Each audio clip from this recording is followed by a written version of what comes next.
Voilà, bonjour Michel, j'espère que vous allez bien. Je vais vous expliquer comment régler ce petit problème avec cet exercice 7. Si vous voulez, je le fais en anglais ou en français. Peut-être que je fais en français, puis comme ça c'est plus rapide.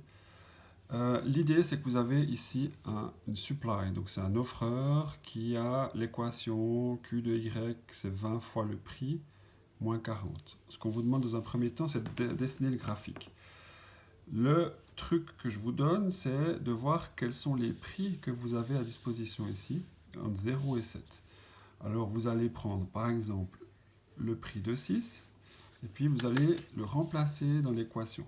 Donc vous allez dire Q est égal à 20 fois le prix que vous avez fait, moins 40, donc 20 fois 6, 120 moins 40 égale 80. Donc si le prix est de 6, la quantité sera de 80. Vous avez ici un premier point. Vous prenez un autre, vous prenez par exemple 4, et vous remplacez dans votre équation le prix par, cette fois, 4.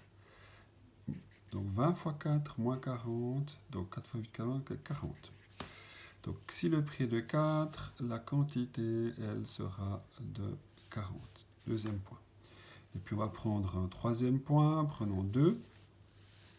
Un troisième prix, pardon, et puis vous dites Q égale 20 fois 2 moins 40.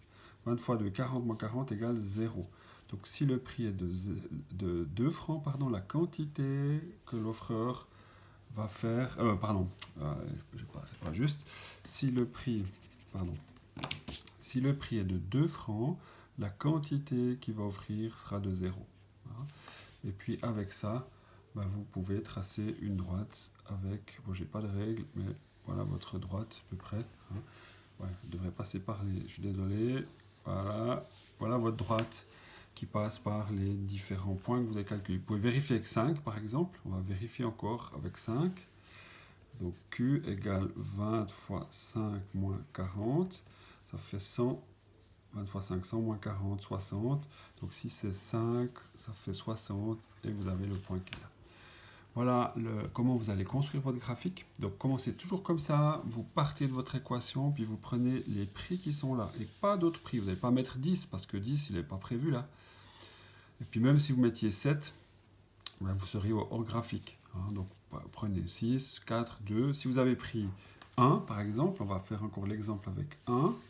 Donc 20 fois 1 moins 40 égale moins 20. Quand vous trouvez un chiffre négatif, vous ne pouvez pas le noter dans votre graphique.